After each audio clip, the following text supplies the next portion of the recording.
gracias a Dios por la vida de ustedes y por mi vida, por permitirme compartir, al igual que los otros instructores, una historia de vida que no es diferente a la que cada uno de ustedes tiene y que estoy seguro, si se pusieran a hacer una autoevaluación, entonces se darían cuenta que han vivido muchas cosas y eso es porque Dios es bueno y nos ha permitido hacerlo. Mi historia realmente se remonta, yo creo que desde la niñez. Tengo 41 años. Me gradué de bachiller en 1995. Realmente yo no tengo ni un familiar en aviación, ni un amigo, ni nadie cercano. Soy de un pueblo muy pequeño que se llama Villahermosa, Tolima, que queda al norte del Tolima. Eso es como ver Manizales del lado occidental de la cordillera, donde está Manizales, pero Villahermosa queda al otro lado, como hacia el lado del Tolima. Es un pueblo pequeño, muy cerca está el Líbano, que es una población un poco más conocida. Pero desde que tengo uso de razón, tal vez una aerovía que queda totalmente encima de la población, me hacía soñar con los aviones, soñar con poder algún día llegar a volar. Así que eso para mí se convirtió en una inspiración, el solo hecho de ver los aviones sin tenerlos. Yo a veces hablo con algunos de ustedes, de los estudiantes, y me comentan y me dicen, no, Capi, es que yo pequeño iba a la malla del aeropuerto y me llevaban a ver los aviones. Yo en el pueblo no tenía ni siquiera el aeropuerto, así que el avión que tuve más cercano fue por allá tal vez a los 15 años o algo así, en el aeropuerto de Ibagué, de la capital del Tolima. Así que lo que tenía de aviones era libros, porque mi madre era bibliotecaria, entonces yo tenía eran muchísimos libros, mucha información, no como la tenemos hoy en día digital, sino a través de libros, revistas y de lo que veía en el cielo. Y ahí empezó a crecer un sueño. Y lo que para muchos comienza viendo los aviones desde la malla, entonces ahí están comenzando a regar un sueño. Y entonces toca comenzar pues, a trabajar y a tratar de que las cosas de alguna manera comiencen a fluir. Para mí en ese entonces salí en el 95 de bachillerato. No había dinero, obviamente, para hacer una carrera de piloto comercial, que en ese entonces, al igual que hoy, era costosa. O sea, eso eso no ha sido diferente a través de los años. Es costoso porque la aviación es costosa. Así que en los dos siguientes años, 96 y 97, estudié ingeniería agroindustrial en la Universidad del Tolima. Esos 2 años fueron muy enriquecedores, fueron muy buenos porque todo lo que son matemáticas, química, bioquímica, física, todo absolutamente en esos semestres fue muy importante para lo que venía. Sin embargo, ese sueño seguía latente ahí. Y ahí me identifico otra vez con muchos de ustedes que ya tienen sus carreras o que tienen otras profesiones y sin embargo siguen soñando. Así que mi historia de vida es esa. Yo estaba estudiando en el año, a finales del 97, un amigo se presentó a la escuela de suboficiales de la Fuerza Aérea. Yo no conocía mucho de la Fuerza Aérea. Yo amaba la aviación, aunque la parte militar no me disgustaba y me parecía chévere el cuento de los uniformes y de la prusianidad y de todo esto, de la disciplina. Pues yo amaba muchísimo la aviación. Entonces él se presentó a esa escuela de suboficiales de la Fuerza Aérea, no pasó, pero me dio toda la información y me dijo, no, es que allá, eso queda en Madrid, Cundinamarca, hay otra escuela que queda en Cali, pero entonces yo dije, bueno, Madrid me queda mejor. Madrid es un pueblo que queda cerca de Bogotá, queda en la sabana de Bogotá, cerca de Facatativá. Y pues yo como que él sembró esa semillita y yo dije, bueno, ¿y qué hacen allá? Me dijo, no, allá hay algunas especialidades donde los dejan volar, pero yo había escuchado que los pilotos salían era de Cali, entonces él me dijo, no, pero allá también vuelan. Y bueno, el cuento es que salí de la universidad, terminé esos 2 años, no quise continuar en el semestre,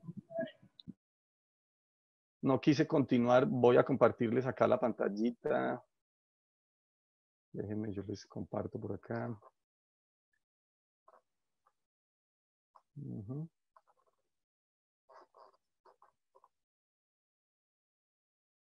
Compartir. Ok.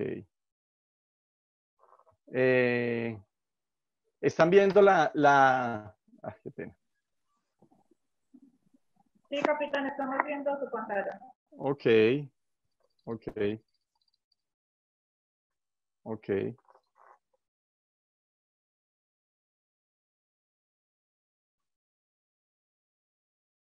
Déjenme ya ahí.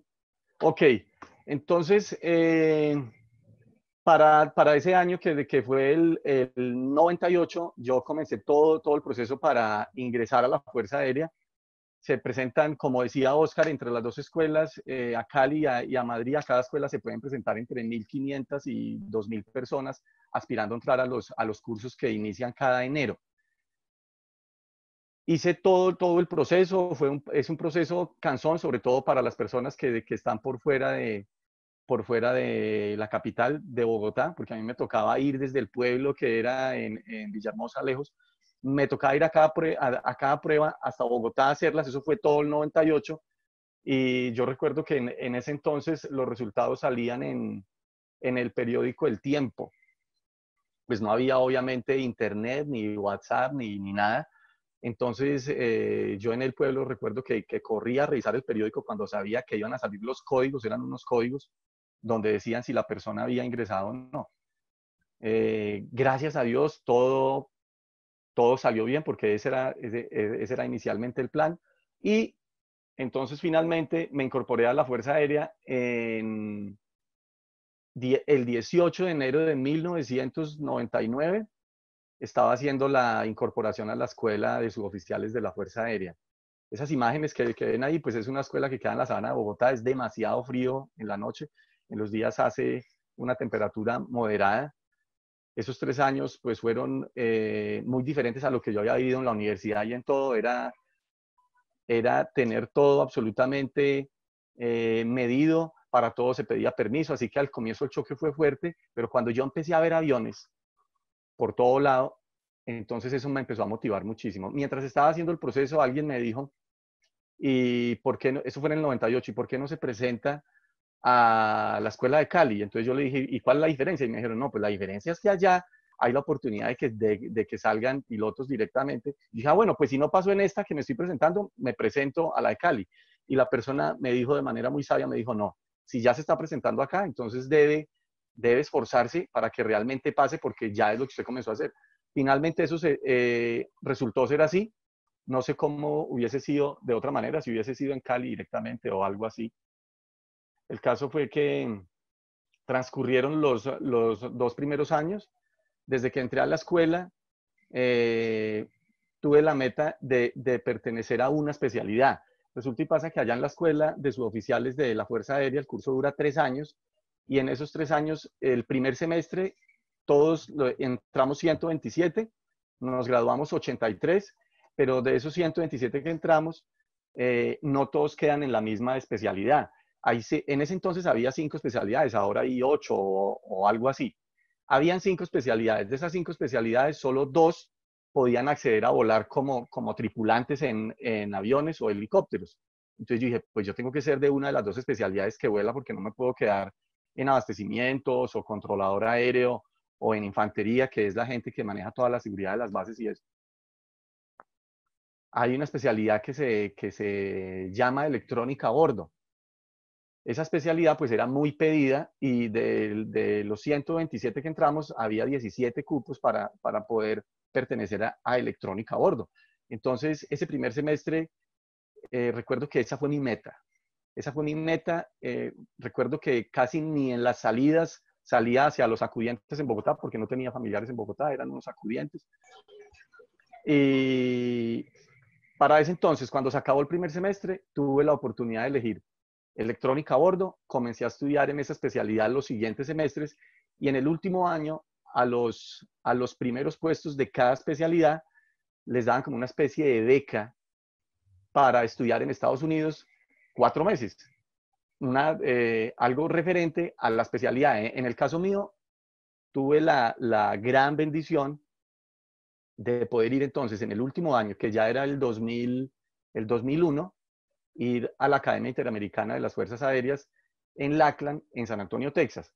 Allá fueron 4 meses desde abril hasta agosto y pues allá me especialicé en navegación, sistemas de comunicación, fueron 4 meses súper chéveres. Fue digamos que fue el primer contacto con una aviación que es soñada, como sucede en Estados Unidos, visitas a museos, intercambios con estudiantes de otros países.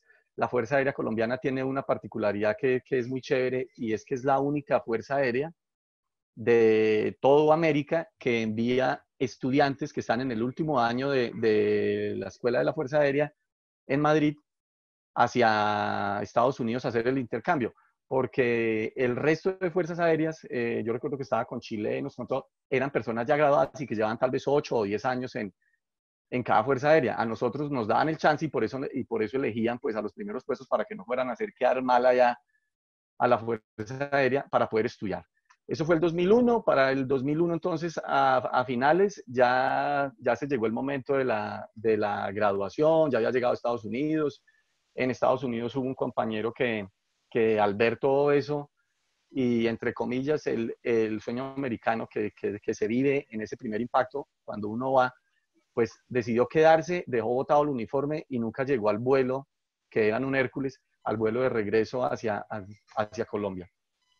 Yo sabía que debía graduarme, tenía un compromiso con mis papás, tenía un compromiso con mi familia, me gustaba la Fuerza Aérea y tenía mucha expectativa por, por los años que venían. Tenía mucha expectativa porque en el Gar Tolima había o existe una base de la Fuerza Aérea, que es la base de la Fuerza Aérea cuna de los pilotos de helicóptero y de los tripulantes de helicópteros. Entonces, Melgar me quedaba relativamente cerca de Ibagué. Cuando llegó el final de año del 2001, ya para graduarme de la Fuerza Aérea, nos reunieron entonces en el auditorio y nos dieron la oportunidad de elegir. Hoy tenemos una reunión para mirar el tema de personal. De elegir por antigüedad, obviamente, o sea, por escalafoniamiento, la base que quisiéramos.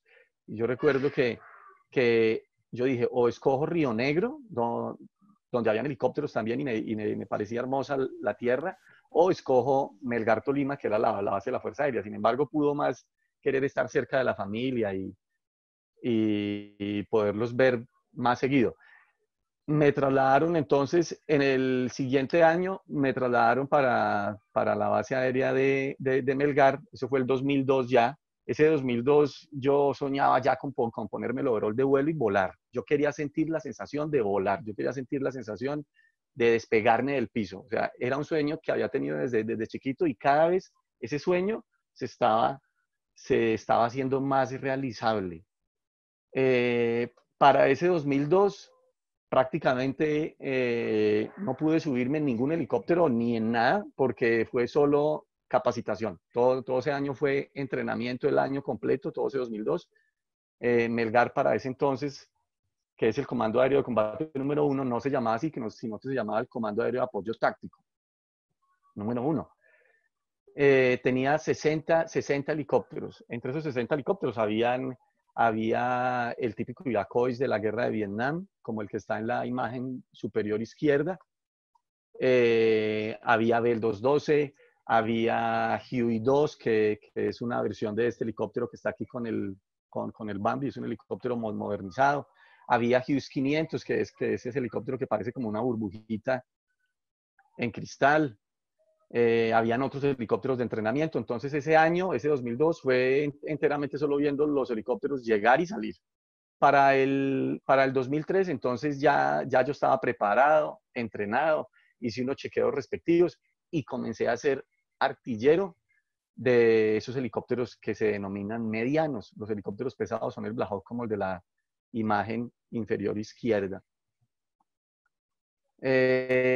Cuando esos primeros vuelos fueron sensacionales, porque a pesar de que yo no estaba volando en el control del helicóptero, sí estaba volando en la máquina y me estaba despegando del piso, que era lo que yo había querido y con lo que había soñado.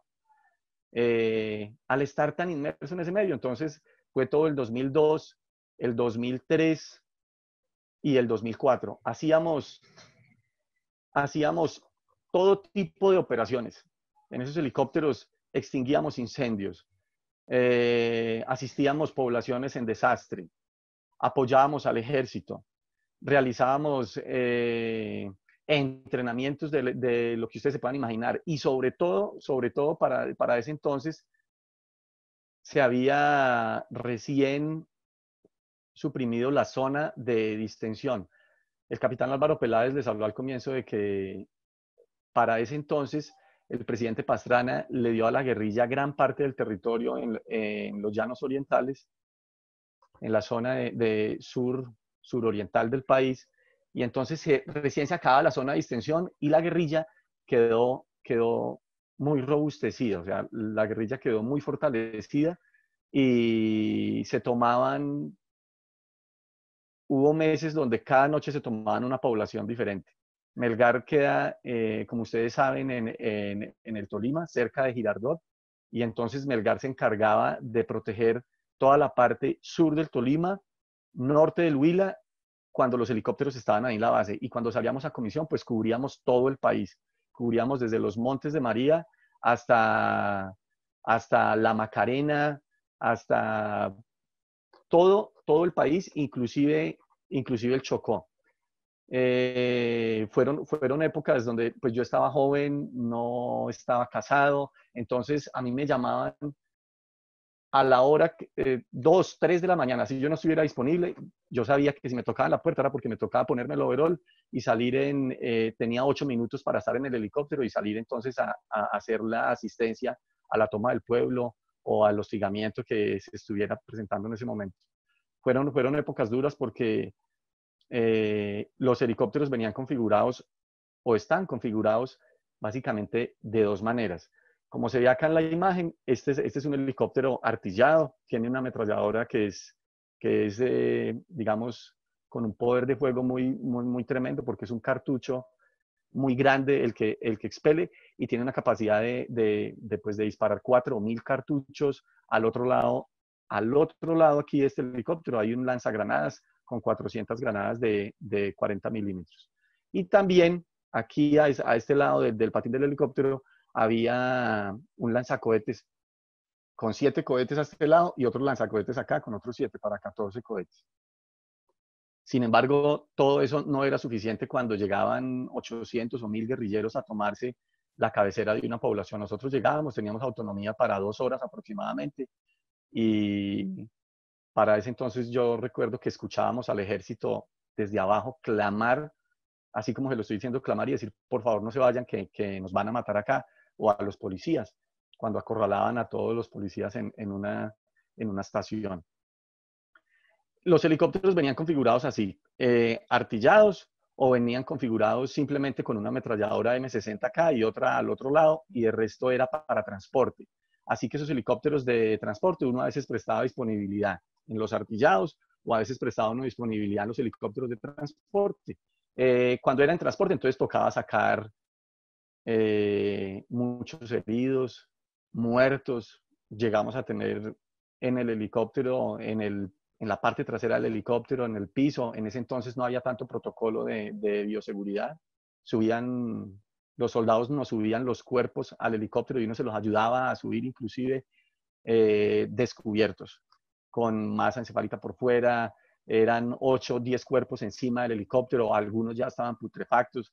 Entonces, como que ahí yo empecé a ser confrontado y yo dije, bueno, había personas ahí en la base, en Melgar, la Fuerza Aérea en ese aspecto es muy estable. La gente llega a una base y fácilmente puede quedarse ahí 8, 10, o inclusive hasta los 20 años. Para la gente que vuela, pues de pronto sí salen con más frecuencia, pero la frecuencia son cada 6 años o cada vez que deja el equipo que va a volar. Entonces yo empecé a ser confrontado. En ese entonces no tenía una relación muy cercana con Dios, pero yo pensaba y decía, bueno, yo quiero que estoy viviendo, que me parece muy bacano, que es una adrenalina, que también es una labor que me parecía en ese momento chévere de apoyar y evitar todos esos hostigamientos a las poblaciones que estaban tan indefensas. Pero yo decía, yo quiero esto para mis próximos 20 años. Había gente que había volado 7.000, 8.000 horas haciendo lo mismo. Nada, yo seguí volando, ya llegó el 2004 y coloqué esta fotico acá de esta cabecera de esta población porque me trae muchos recuerdos, porque ahí cambió, ahí empezaron a cambiar muchas cosas. Yo seguía soñando, yo volaba, pero yo seguía soñando con volar en los mandos de un avión. Yo seguía soñando con ser piloto. Este pueblo se llama Roncesvalles, Tolima. Queda cerca de Chaparral, pero en la parte más alta es un pueblo que está demasiado elevado. Y hacía algún tiempo la guerrilla había copado todo el pueblo y habían matado a los 13 policías y no había presencia de la fuerza pública en Roncesvalles, que es ese pueblito pequeño que ustedes ven acá. Entonces, para el 2004 se hizo una operación completa eh, que el alto gobierno decidió para retomar las cabeceras municipales de todos los pueblos y entre esos Roncesvalles. Para esa operación iban Hughes 500, que es este que está acá, iban artillados, iban helicópteros artillados, iban helicópteros de la policía con policías, helicópteros del ejército, o sea, fue una operación grande. Yo iba en un helicóptero de transporte, teníamos que llevar munición, víveres, de todo para el combate que ya se estaba presentando abajo, porque ya el ejército estaba llegando a la cabecera. No sé en qué momento ocurrió, al helicóptero a un Black Hawk de la policía lo hostigaron tremendamente y tuvo que salir de emergencia y aterrizar, no sé, me parece que en Chaparral. Nosotros habíamos salido todos desde Chaparral, desde el batallón Caicedo. Y pues eso fue muy rápido. A nosotros obviamente nos hostigaron también porque éramos el helicóptero de transporte. El artillado se queda siempre arriba soportando toda la operación y digamos que ablandando desde arriba todo lo que le está sucediendo a la gente que está abajo. Nosotros entramos en el helicóptero de transporte y nos hostigaron el helicóptero, hicimos un descenso de emergencia. Todavía no se sabe cómo se presentó, pero en ese momento yo empecé a tener un evento pulmonar, se llama neumotórax, salimos con el helicóptero de emergencia desde ahí, aterrizamos en Chaparral, la operación no fue tan exitosa, hubo muchísimas bajas, los combates siguieron. El caso es que yo seguí volando en el helicóptero y en la comisión, ya llevaba como 15 días, seguí volando como otros 2 días, fuimos a un batallón en Ibagué y ahí yo empecé a sentir mucha fatiga en el respirar. Volvimos a Melgar y en Melgar dieron la orden que nos teníamos que devolver otra vez porque las operaciones tenían que continuar y definitivamente yo dije ahí que no podía, que no podía continuar, que me sentía fatigado. Había ido al médico, el médico me dijo que eso no era nada. El caso es que resumiendo, me trasladaron para el Hospital Militar en Bogotá y allá estuve un mes eh, estuve parte en cuidados intensivos y sobre todo porque tuve 2 cirugías por un neumotórax espontáneo. El pulmón izquierdo, el pulmón derecho exactamente, se colapsó del tamaño de un puño y eso le sucede a los submarinistas o a la gente que vuela y que cambia de presiones muy rápidamente. Los médicos realmente nunca se tuvo una explicación exacta de qué fue lo que pasó. El caso es que la primera cirugía se trataba de operar los 2 pulmones, poner un talco y hacer una serie de procedimientos ahí.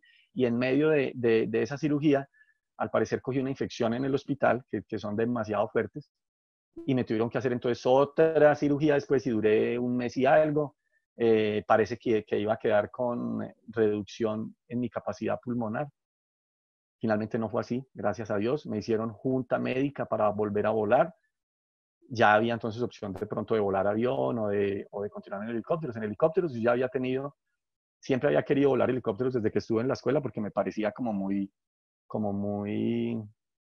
apasionante ese tipo de operación. De hecho, conocí casi todo Colombia y muchos pueblos y locaciones por los helicópteros.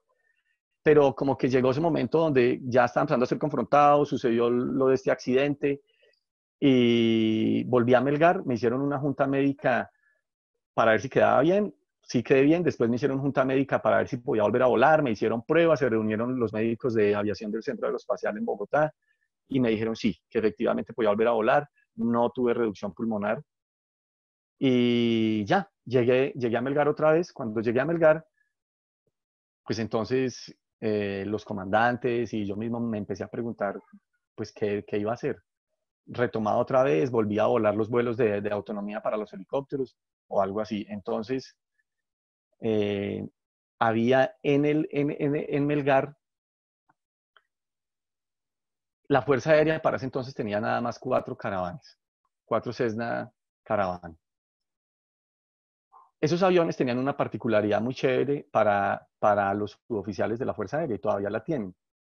Ese y otras 2 aeronaves, que en esos aviones nosotros podíamos hacer el curso, un curso completo de tierra junto con los pilotos del avión y comenzar a volar en la cabina derecha, algo así como unos copilotos. Eso sucedía en este Caravan y sucedía también en estos helicópteros, en el Hughes 500 y en el Hughes 530. Sin embargo, yo babiaba cuando veía entrar el Caravan porque nosotros en Melgar éramos más de 60 helicópteros y un solo caravancito. Entonces ese avión era primero la sensación y era único porque ese era el que nos llevaba y nos hacía los relevos cuando estábamos en la Macarena, en la Arandia, en donde fuera. La operación era muy chévere, pero había una particularidad y es que esos aviones solo eran volados por gente que ya llevaba mucho tiempo y que era muy antigua. Cuando yo llegué a Melgar después del accidente, mientras todo eso pasaba de volar, desde que llegué a Melgar y era artillero y tripulante de los helicópteros y todas las operaciones y en fin, yo trabajaba en el laboratorio de electrónica a bordo y aviónica de la base. Y entonces ahí calibrábamos todos los equipos, hacíamos todo, inclusive los equipos del Caravan. Y por esa razón comencé a hacer una amistad desde que llegué a la base con la gente que volaba el Caravan que estaba ahí en Melgar. Cuando llegué de la cirugía, esas relaciones que yo había hecho en esos años anteriores me sirvieron porque ellos me dijeron, Julián, estamos buscando un tripulante para el equipo, tenemos gente de todas las especialidades, pero no tenemos alguien que sea de electrónica a bordo, y pues pensamos, nos reunimos y pensamos en que usted era una buena opción, usted quiere volar el avión, y pues obviamente yo no tuve que responder, o sea, les dije, pues eso sobra, claro que yo quiero volar el avión, el curso se hacía en Río Negro, que era la escuela de los caravanes, se hacía ahí en Río Negro, así que se hizo todo contra oposición, hubo detractores, gente que quería más antigua, pero sin embargo la misma gente del equipo me estaba pidiendo, y finalmente entonces me trasladé a Río Negro, hice el curso del avión ahí en Río Negro. El curso de tierra ha durado como 1 mes y 5 días. Lo hicimos junto con los pilotos futuros que iban a volar el equipo. Entonces éramos como unas 6 personas allá en Río Negro. En este avión que era el 50-54. Este avión era el que estaba en Río Negro y este 50-55 era el que estaba en la base aérea de Melgar. Los otros 2 estaban en otras bases, uno en Villavicencio y el otro me parece que en Barranquilla. Este avión que era el de Río Negro, el primer avión en el que yo me pude sentar en los controles y en el que tenía un piloto al lado chequeándome y explicándome y prácticamente ahí comenzó a suceder una escuela muy, muy chévere para mí, porque yo ya estaba entonces haciendo un papel que ese sí era el de volar.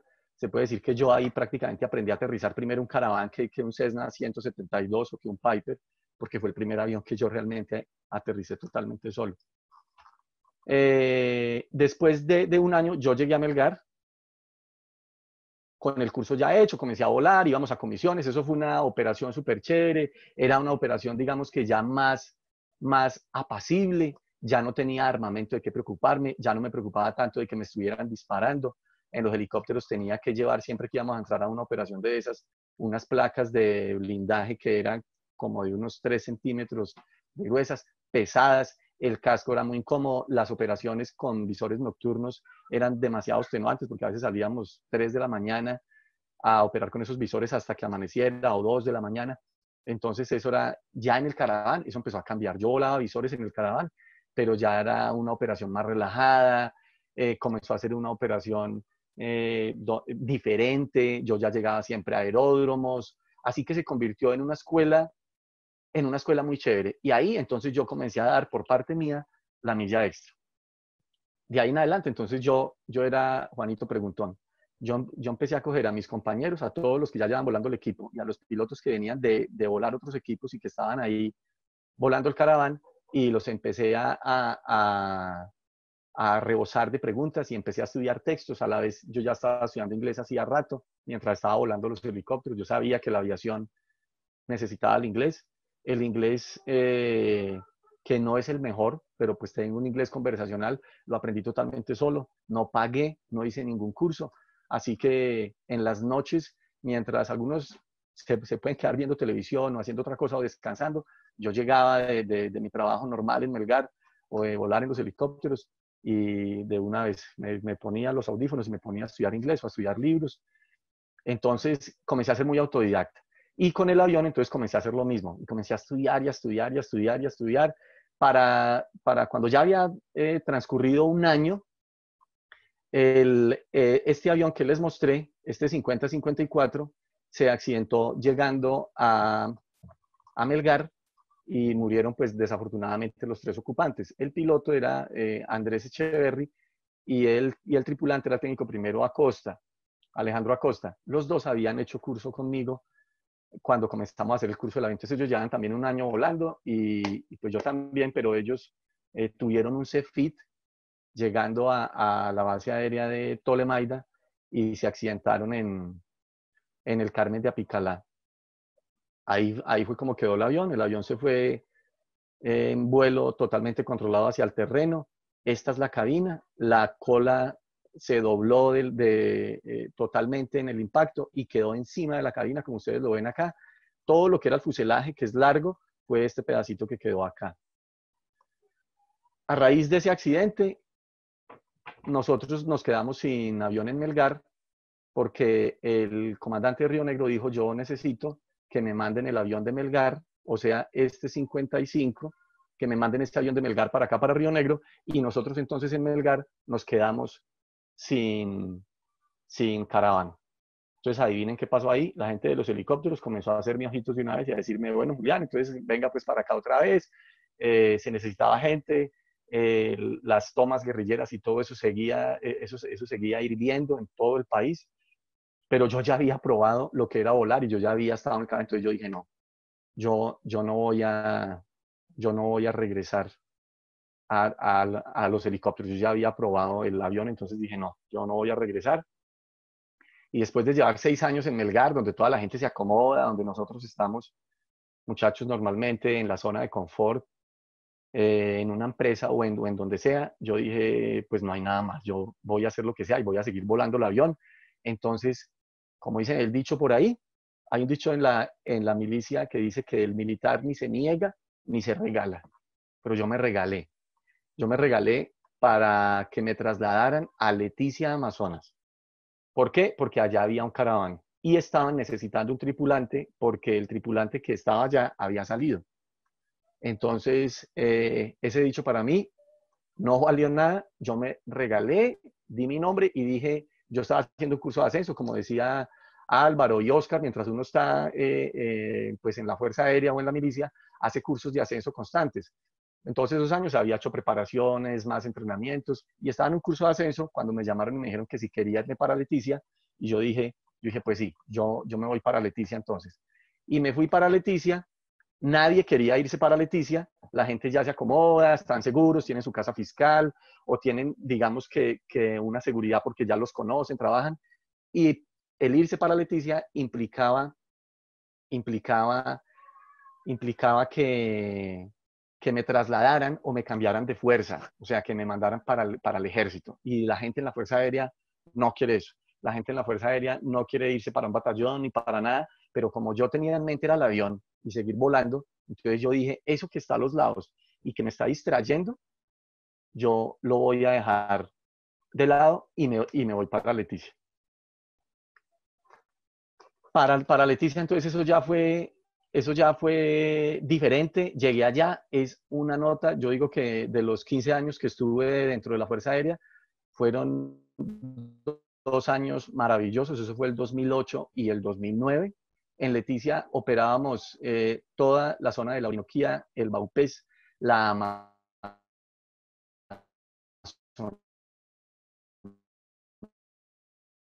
Amazonía,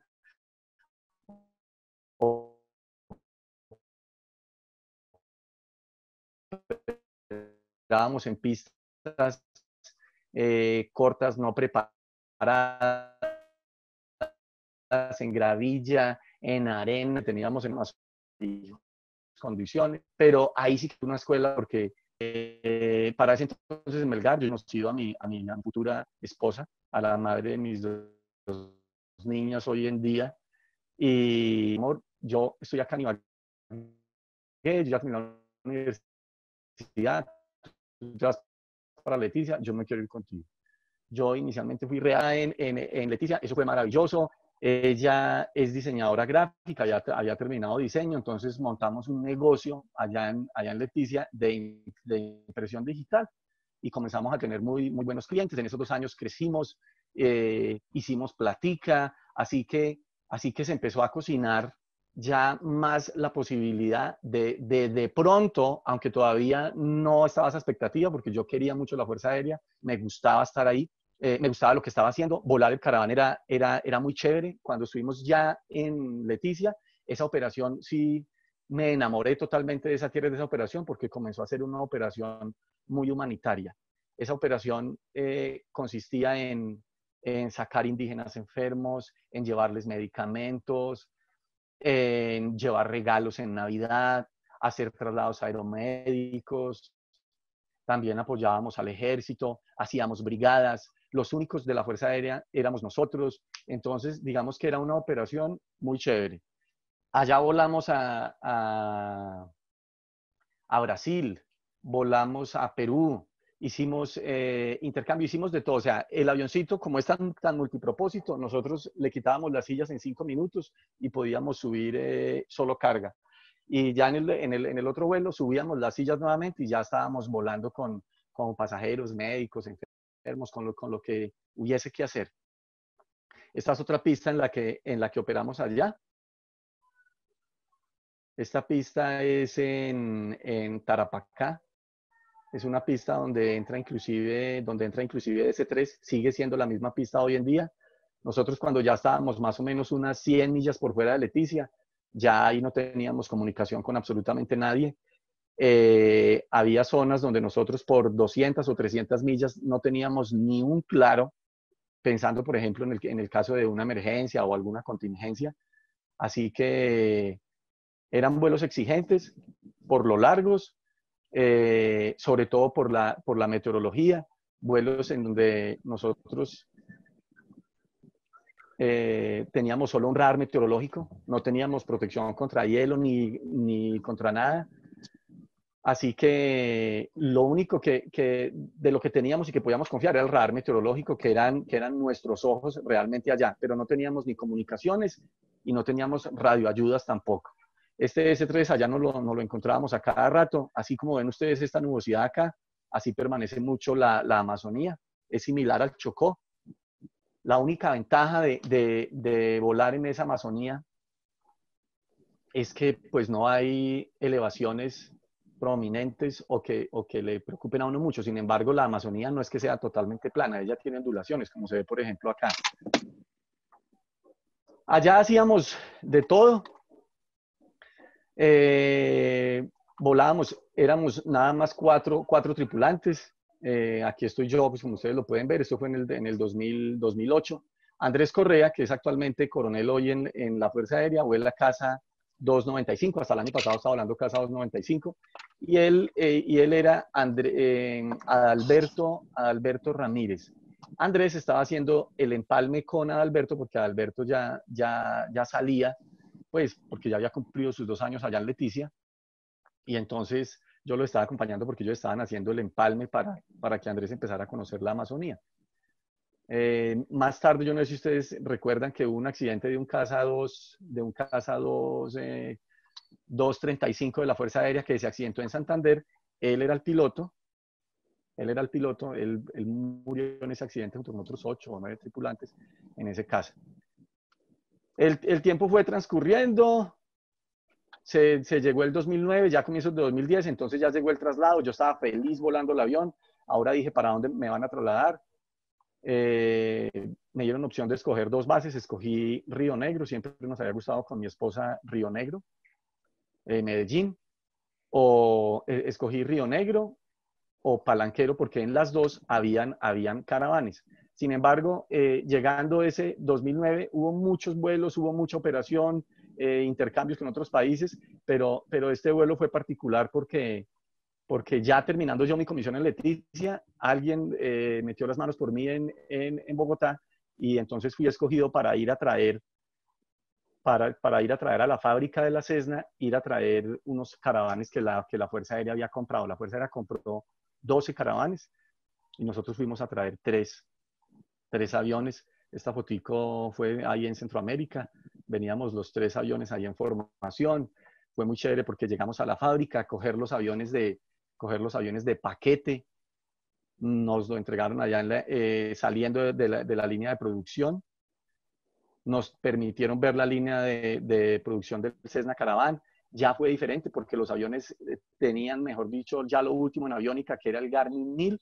Así que yo pasé de volar el avioncito que era análogo y muy sencillo en Leticia, y el que volaba en Melgar, allá a volar esos aviones de Garmin 1000. Entonces, para la comisión, pues obviamente nos entrenamos, estudiamos todo el sistema, eran aviones totalmente nuevos. Entonces, el crucero fue muy chévere porque no fue como un vuelo que uno hace en un avión comercial de 3 horas a la Florida o a donde sea, sino que fue un vuelo de 3 días y 25 horas de vuelo.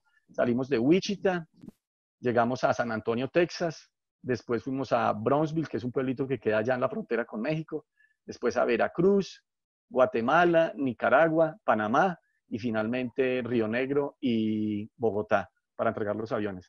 Es súper chévere porque hacer todo ese crucero como se hacía hace años, porque es un avión que es relativamente lento, entonces fue un vuelo muy visual, fue un vuelo muy chévere. Todas estas comunicaciones acá obviamente fueron en inglés, entonces yo comencé como que a familiarizarme más con todo el tema de las comunicaciones. Comencé a vivir más de cerca esa aviación acá en Estados Unidos, que es soñada, esos aeropuertos llenos de aviones, full radioayudas, muy diferente a lo que yo había vivido y a lo que estaba volando en la Amazonía y en Colombia. Ya entonces fui trasladado para Palanquero, no me dieron Río Negro, fui trasladado para Palanquero, para la base donde estaba Oscar Sánchez volando los CAFIR. Este es el hangar de los CAFIR. Yo era de electrónica a bordo, sin embargo, nunca pertenecía a la línea de mantenimiento ni nada de los CAFIR o de los aviones, sino que yo llegué a Palanquero y por el inglés y por otras cosas me escogieron para ser el analista de confiabilidad de los 24 CAFIR, de los T-37, de los 16 caravanes y de las aeronaves fantasma que tenía Palanquero en ese momento. Lo que hacíamos era analizar todas las fallas, mirar que los aviones fallaran de una manera menos frecuente, y a la vez que transcurría todo eso, ya en el 2010, entonces yo seguía volando un avión, un caraván de los que habíamos traído. Este fue uno de esos, este fue el que se le asignó a Palanquero. Este ya era un caraván con una operación totalmente diferente, y era un caraván de inteligencia. Esto que ven acá es una cámara. Lo que hacíamos era que los CAFIR, por ejemplo, salían a hacer bombardeos, o de Villavicencio los salían a hacer bombardeos de noche. Entonces nosotros salíamos y hacíamos toda la filmación, servíamos como controlador aéreo avanzado, se llama esa operación. También volábamos en visores nocturnos. Así que fue una operación otra vez diferente, pero operando el mismo avión. Entonces comencé, entre comillas, a volverme muy experto en el avión. Fueron 2000 horas voladas ahí en el Cessna Caravan. Entonces, como llegaron más aviones, la escuela se volvió muy grande de Caravan, y esa escuela la pasaron de Río Negro para Palanquero. Entonces comenzamos ya a ser instructores allá de hacer instructores de la escuela de Caravan a medida que lo volábamos y a medida que yo estaba siendo pues analista de confiabilidad allá en Palanquero. Por esa misma época, mi esposa y yo comenzamos a tener una relación más cercana con Dios. Cuando eso comenzó a suceder, ahí sí que comenzamos a ser confrontados y comencé a ser confrontado yo.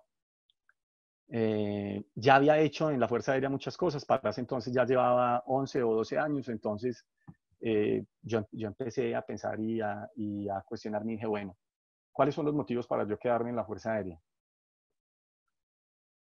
Una pensión. Por ese entonces sucedió un accidente de un T-27 en los Farallones de Cali de un compañero de electrónica a bordo. Ellos tuvieron una falla o algo así en el T-29, en un T-29.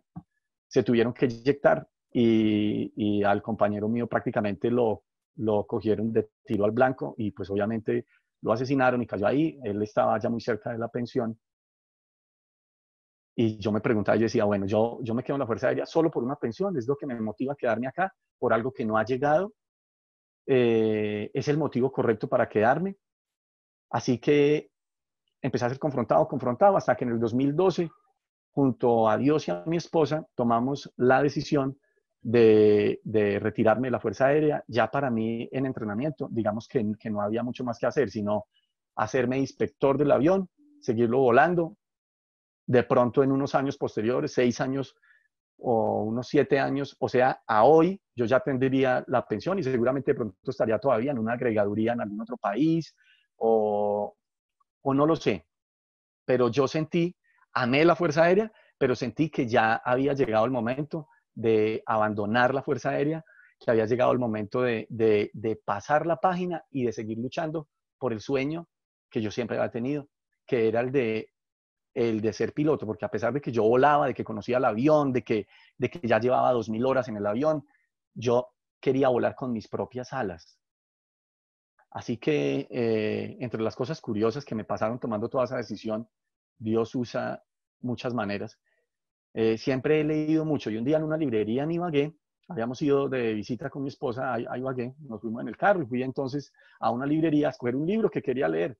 Y escogiendo ese libro, que se lo recomiendo, a algunos de ustedes se los he recomendado, es de Richard Bach, el que escribió Juan Salvador Gaviota, y ese libro se llama El don de volar.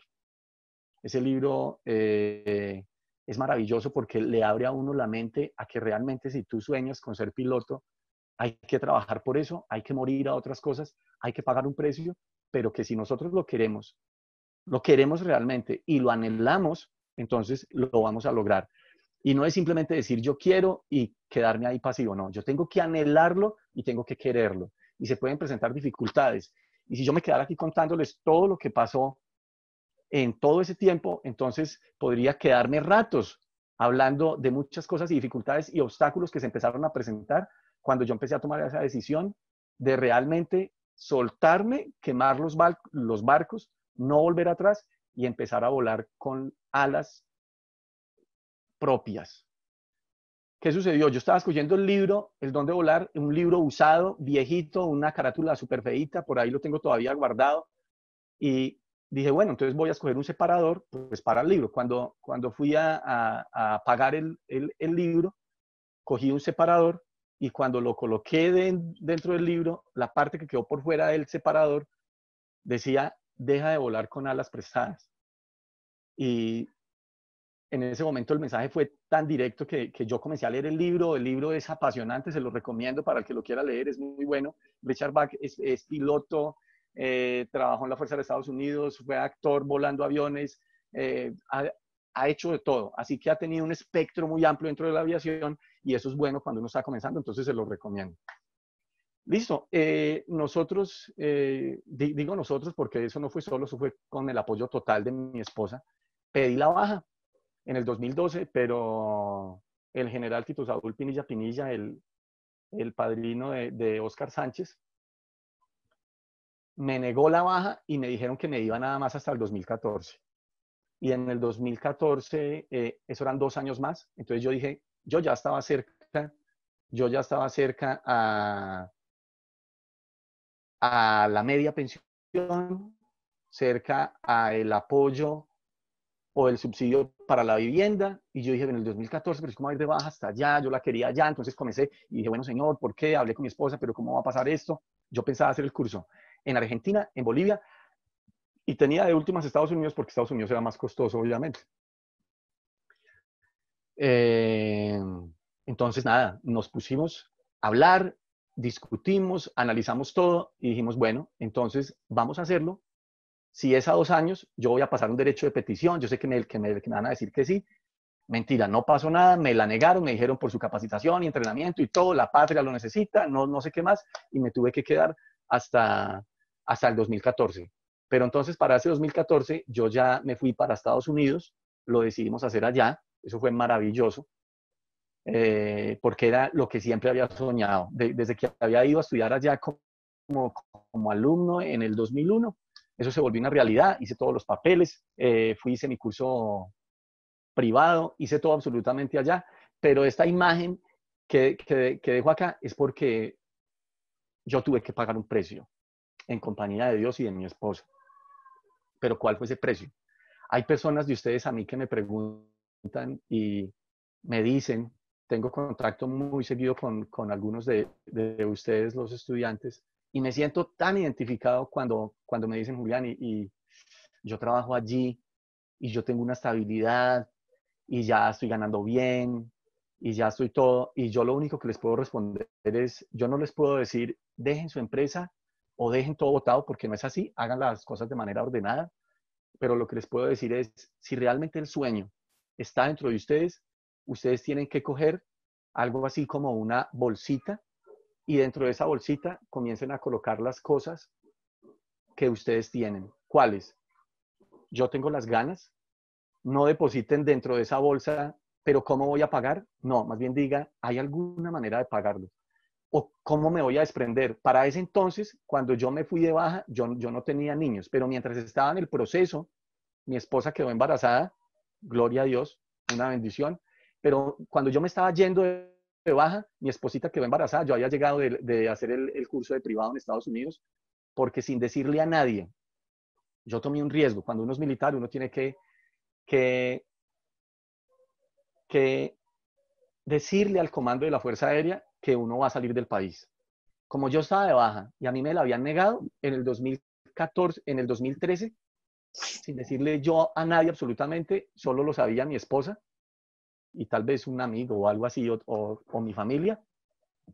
Yo hice todos los papeles, hice todo absolutamente y me fui para Estados Unidos a hacer el curso de piloto privado sin decirle a nadie, sabiendo que inclusive me podía crear una sanción, pero a mí ya no me interesaba porque yo había solicitado mi baja y no me lo habían dado.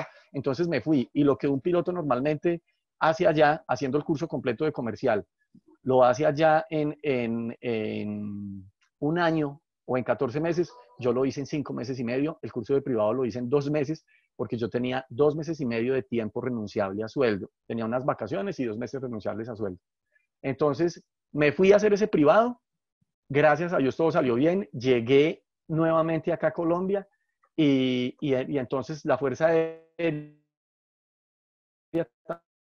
también lo que buscaba era que si me la retrasaban, pues que yo ya me quedara.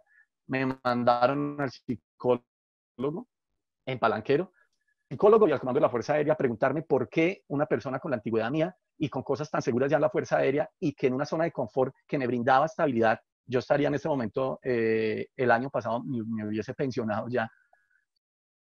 Así que me dijeron, ¿por qué se va a ir? Y yo recuerdo que el segundo comandante de la Fuerza Aérea me dijo, ¿usted por qué se va a ir? Y yo le dije, pues lo que sucede es que yo debo estar donde estoy por los motivos correctos, y yo no me puedo quedar en la Fuerza Aérea, en mi caso que era ese, solo por la pensión, o yo no me puedo quedar aquí motivado solo por una seguridad que entre comillas tengo. Yo tengo más potencial, quiero hacer más de mi vida, y quiero seguir adelante. Ya le di unos años dorados a la Fuerza Aérea, pero quiero traspasar otras barreras y quiero hacer el curso de piloto, quiero seguir preparándome. Y entonces ahí él entendió y me dijo, ese es un muy buen motivo para irse. Me dieron el aval. Bueno, finalmente me fui en el 2014, pero ya estaba con el curso Bueno, con el curso de piloto privado encima.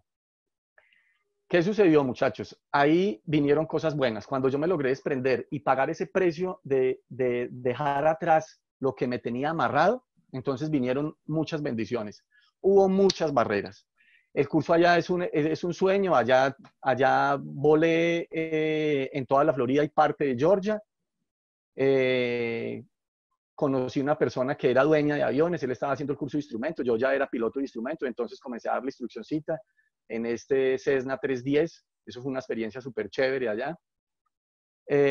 Hubo muchas cosas de las que no se puede hablar porque no hay tiempo, pero entre todo lo que hubo desprendimiento de lo que ya no me servía y hubo mucha disciplina.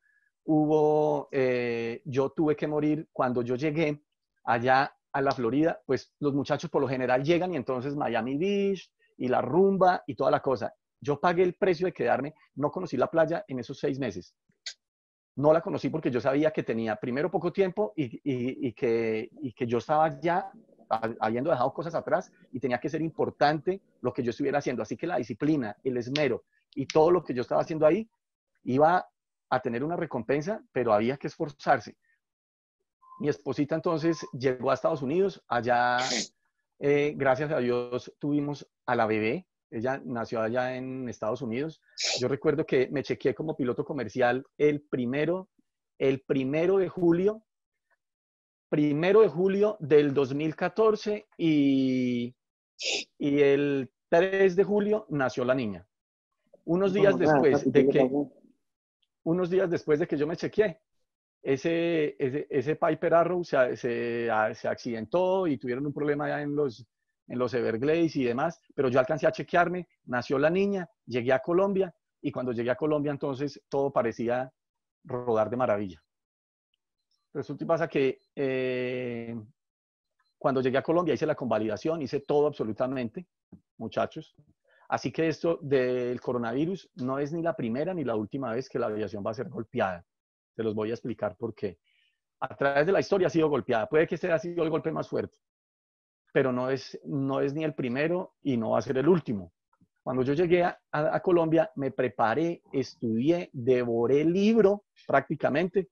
Mi bebé estaba recién nacida, yo ya estaba viviendo afuera en La Dorada, no dentro de la base. Así que hice todo. Un amigo me dijo que estaban recibiendo hojas de vida en Copa. Fue la única convocatoria que hice para una aerolínea. Eso fue en el 2015. Hice la convocatoria, nos presentamos 1.400 pilotos, seleccionaron 400 hojas de vida y pasamos 24. Yo dije, no, esto está de maravilla, yo aquí voy muy bien. Entonces entré. El curso comenzó en febrero, terminó en abril, todo el curso de tierra, todo el tema de PBN, ARC-ISM. Hicimos el curso de 190, muy completo, chéverísimo. O sea, yo estaba súper animado. Yo dije, no, mejor dicho, esto salió a pedir de boca. Pues resulta y pasa que en ese 2015, los que se acuerdan, el dólar hasta ese momento costaba 2.000 pesos máximo. Ahí comenzó el dólar a subir. Cuando yo comencé a hacer el curso, el dólar comenzó a subir, a subir, a subir, a subir, y se empezaron a escuchar entonces rumores de que la aviación, de que venía una cosa. ¿Y saben qué sucedió? Que yo terminé el curso de tierra. En los 15 días posteriores, ya tenía cuenta abierta en Panamá, en todo absolutamente, para ir a hacer el primer entrenamiento, que era un DPT, es antes del simulador. Y ya tenía todo listo. Un compañero de simulador de acá de Medellín era la persona con la que yo iba a ir. Cuando fui a ir, ya unos días antes me llegó un comunicado de Copa donde me confirmaban que Copa Holdings, que es el dueño de Copa Colombia, operado por Aerorepública, paraba todos los simuladores de Colombia y que eso quedaba suspendido hasta nuevo aviso. Entonces, ¿saben qué pasó ahí? Que todo eso que yo decía, no, esto está saliendo bien, se derrumbó. Hubo momentos difíciles, lloré. Mi esposa fue un hombro ahí tremendo, Dios, un soporte gigante, porque ya cuando lo tenía cogido, entonces yo dije, oh, y sobre todo que yo había salido de una estabilidad económica, emocional y general de todo un entorno familiar muy chévere entre la Fuerza Aérea, porque ahí todo salía a la misma. Entonces yo dije, salgo y voy a seguir igual, porque me incorporo, me encantaba mucho la aviación general, pero la aviación comercial, entonces yo decía, no, esa es la única forma de estar estable, de estar bien, de tener una estabilidad económica. Pues resulta y pasa que transcurrieron 2 años y recuerdo un comandante que todavía vuela en Copa, vuela 737 ahora, y me llamaba y me decía, Julián, no vaya a parar de estudiar porque ya lo van a llamar. Y pasaron 3 meses, 6, un año, y entonces yo empecé a echarle tierrita a eso. Y Dios me empezó a decir, despréndase de eso porque eso ya no fue. Sin embargo, yo la tenía clara. Yo decía, yo seguía estudiando, seguía haciendo simulador, seguía preparándome, hasta que con mi esposa tomamos la decisión de que yo regresara a Estados Unidos, y entonces me fui para Estados Unidos en medio de un panorama muy negro, porque en ese 2015 y 2016 no hubo convocatoria de ninguna aerolínea, porque el dólar, como se empezó a subir, entonces comenzaron a recortar todos los simuladores. 2015 y 16 fue durísimo. Yo estuve en Bogotá esperando que Copa me llamara, y entonces estando en Bogotá coloqué esta fotico aquí de Aerosucre porque abrieron curso de 737 y abrieron unos cupos y yo logré calar ahí, hice curso completo de 737-200, persistiendo ahí en el sueño, pero desde que comenzamos el curso nos dijeron no va a haber puesto para nadie. Sabemos que la aviación está en recesión, entonces queremos que ustedes se mantengan activos y les quisimos dar el curso de 737-200. Y si pasa el tiempo y se compone algo, podemos llamar cuando sea necesario a alguien. Entonces yo hice curso de 737-200, a la vez como había hecho todo el proceso de la aerolínea y había hecho el curso entero entre la aerolínea, entonces comencé a dar instrucción en Bogotá, en un centro parecido a el centro que está acá, donde instruyen a los pilotos para que hagan el curso de transición a aerolínea. Ahí trabajé un año dando simulador, dando papeles de despacho, enseñando todo lo referente al proceso de la aerolínea y al curso en sí. Entonces, esos 2 años fueron duros. Esta foto aquí lo refleja. Años de incertidumbre porque no salía nada, y entonces ahí se congeló todo. Pero muchachos, si algo he aprendido en todo este tiempo es que todo debe pasar y todo tiene que transicionar. Esto que estamos pasando nosotros, ayer cuando yo estaba volando otra vez después de 3 meses, sentía un aire y decía, Dios mío, gracias, porque en algún momento iba a llegar otra vez el momento de volar nuevamente. Tomamos la decisión con mi esposa, yo regresé a Estados Unidos a hacer el curso de instructor de vuelo allá, el CFI.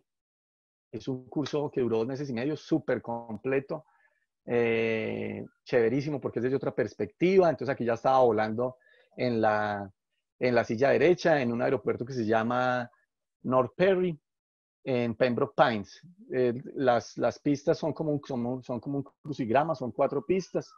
Y ya, hice todo mi curso, hice todo mi entrenamiento. El objetivo era quedarme dando instrucción allá. Y finalmente eso no se dio por un tema que también pasó con Copa. Ahora no hay tiempo para contárselos, pero regresé a Colombia. Regresé a Colombia, seguía trabajando, estudiando, haciendo de todo, dando clases. Estaba en Bogotá, hasta que alguien le habló de mi trayectoria a don Fabio Montoya, que es el dueño de la empresa. Hablé con él, le mandé una hoja de vida y él me dijo, listo. Entonces yo inicialmente lo recibo aquí en la parte de mantenimiento para que me apoye con todas las gestiones, labores de todo. Obviamente había que darme a conocer, había que romper el hielo ante muchos prejuicios y muchas cosas.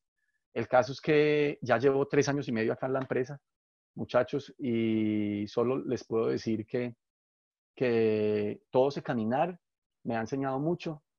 Hay momentos donde hay que tomar decisiones, nadie les va a decir qué decisión deben tomar, solo ustedes la pueden ejecutar y decidir en el momento preciso. Solo les digo, ánimo, y si realmente tienen el sueño, se deben alegrar de que aún están vivos, de que estamos bendecidos, de que tenemos la salud para hacerlo, y a esa bolsita, como les decía, comiencen a echarle cosas positivas. En todo ese tiempo yo fui aeromodelista, instructor de aeromodelismo, leí muchos libros. Comiencen a pensar estrategias, comiencen a soñar, Despréndanse de amistades negativas, despréndanse de esos comentarios que van a recibir inclusive de la misma familia, porque lo viví yo, que los quieren desanimar y mermar el impulso. Ustedes los escuchan, pero los van a eliminar inmediatamente y simplemente van a decir, aquí estoy yo voy a seguir luchando por mi sueño y por lo menos quiero mantenerme en esa batalla hasta donde las fuerzas a mí me den. Así que hay decisiones que van a tener que tomar, hay precios que van a tener que pagar. Ya para terminar, un estudiante el año pasado me decía, él tenía un ingreso, al parecer, o tiene aún tal vez un ingreso muy bueno en su trabajo, terminó su curso de piloto comercial. Y me preguntó y me dijo, Capi, ¿cuánto gana un piloto en una aerolínea? Y le dije yo, ¿por qué? Y me dijo, no, porque es que yo gano tanto. Y si yo me voy para la aerolínea, entonces yo ya no puedo llevar el mismo estilo de vida, yo gasto mucho en aquellas cosas, en estas, en otras. Yo no le puedo, yo le dije, yo no le voy a decir a usted si se tiene que ir o tiene que dejar o no, pero si hay un sueño profundo, sincero y verdadero por amar la aviación, así sea volando, como decía Sebastián Rodas, que uno respira aviación volando un ultraliviano de clase 1, o así sea volando un 787, entonces estas cosas, como el coronavirus o lo que venga, no nos van a diezmar tanto.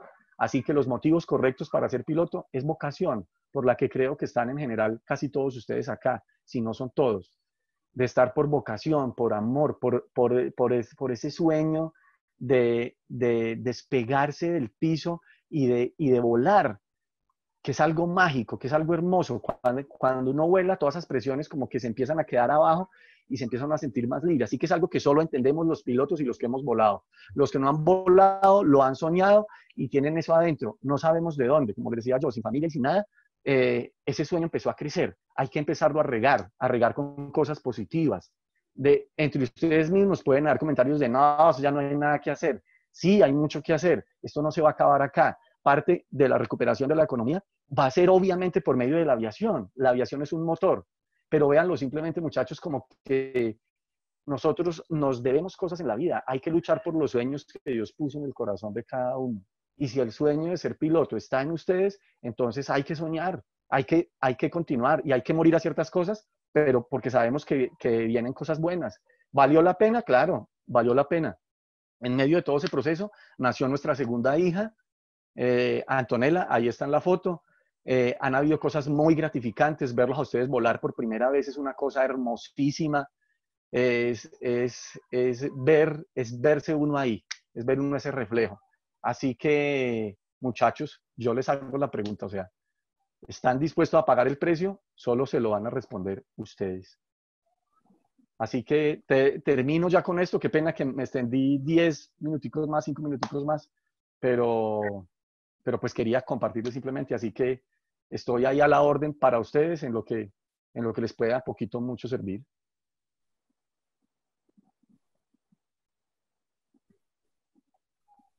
Perfecto, capitán, muchísimas gracias. ¿Alguno tiene algún comentario, pregunta para el capitán?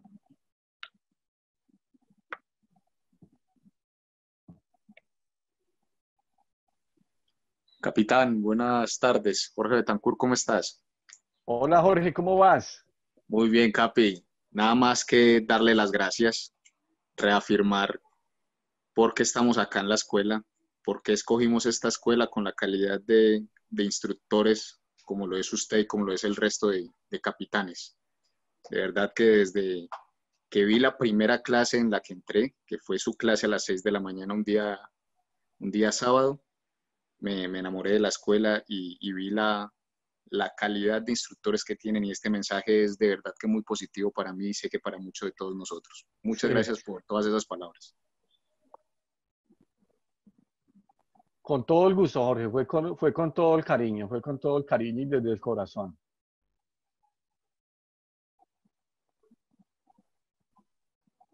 Papi, hola, ¿cómo está? Yo soy Pablo Ruiz, el que en este momento está haciendo el curso de convalidación. Hola Pues Pablo, yo, ¿cómo estás? Capi, yo estoy muy agradecido, muy contento pues con el curso que estoy recibiendo en este momento en la escuela. Y pues como vos lo has dicho, la aviación tiene muchos altibajos y uno realmente si quiere estar en este mundo tiene que tener vocación. Cuando yo terminé mi curso de piloto comercial en el 2017 en Estados Unidos, pues uno dice, bien, terminé, voy con la iniciativa para Colombia, con validar. Y pues cuando llegué acá se me presentó otro futuro y uno como que se empieza a desanimar un poco, pero realmente la vocación fue la que lo hace continuar a uno. Yo estuve todo un año ya trabajando con mi familia, con una, pues, como con una consistencia o ya con un ingreso para uno empezar a sostenerse y volver y decidir irse para seguir con la carrera es algo pues que uno tiene que tener mucha vocación porque no todo el mundo ya deja como una estabilidad financiera para seguir un sueño que uno no sabe dónde va a terminar, porque uno puede tener muchos sueños, pero uno tiene que trabajar muy duro por ellos. Así es, Pablo, es totalmente cierto y es duro, pero vale la pena. Y es incierto también, pero vale la pena arriesgarse si se hacen las cosas planeadas y con mucho esfuerzo y disciplina. Totalmente, Capi, estoy de acuerdo con eso, por eso le digo, cuando a mí me tocó volver a irme, uno ya dejar otra vez todo, el trabajo, la familia, para uno volver a arrancar, eso es de mucha vocación y todo el que está en este negocio o en este entorno de la aviación es porque realmente respira aviación. Así es, Pablo. Muchas gracias por tu comentario. Gracias. Gracias a usted, Capi, muy buena la charla. Con todo el gusto. Capi Julián, con Julián Villamil. Hola, Juliancho, ¿cómo va todo? Todo bien, Capi. Primero agradecerle porque las últimas horas de mi curso en la escuela fueron con usted y fue muy gratificante porque nosotros teníamos el compromiso de volar juntos y lo Así cumplimos. En es. enero volvimos a volar, nos fue bien y creo que lo que usted dice es cierto. Ahorita la situación para muchos, por no decir para todos los que están y terminamos la carrera de piloto es algo incierta, pero creo que usted da un claro ejemplo de resiliencia, que uno tiene que seguir buscando sus sueños porque es un sueño y creo que la vida se trata de eso. Toca buscar el sueño porque nadie va a vivir por uno y creo que usted es un claro ejemplo de eso y le agradezco uno por toda la instrucción que nos brindó a nosotros y porque a mí más que un instructor siempre fue un amigo y Así es. siempre va a estar en el corazón, Capi. Un gran abrazo y gracias por compartir su historia. Juliancho, muchas gracias por el comentario y también de verdad que lo animo a a que continúe ahí en la buena batalla. Y aquí estamos a la orden, estamos en contacto y me alegro mucho que se haya conectado y siga ahí pendiente y así haya terminado el curso. Ahí toca, Capi. Saludos, Saludos, Capi, a la familia. Dios lo bendiga. saludos a Pacho, chao. Vale, Capi. Juli, ¿cómo vas? Hola, ¿con quién? Santiago Agudelo. Hola Santi, ¿cómo va todo? Muy bien, Juli, ¿usted cómo va? ¿Cómo le ha ido? Santi, muy bien, gracias a Dios. Aquí lidiando con esta pandemia, con esta cuarentena. Claro que sí, toca estar con todo el positivismo. Juli, no, también agradecerle por la historia y gracias porque un gran compañero también en la parte de mantenimiento, instructor y de todo se aprende, de todos los compañeros que tuvimos. Santi, muchas gracias de verdad por su amistad y por todas esas enseñanzas en esos 2 añitos ahí en el hangar chévere. Gracias, gracias. Espero que nos encontremos más adelante en el entorno y con muchas historias por contar. Ah, claro que sí, Juli, no, usted muchas gracias también por las enseñanzas y todo. Y me pasó chévere esos 2 años, claro, y aprendió mucho también. Claro que sí, claro que sí.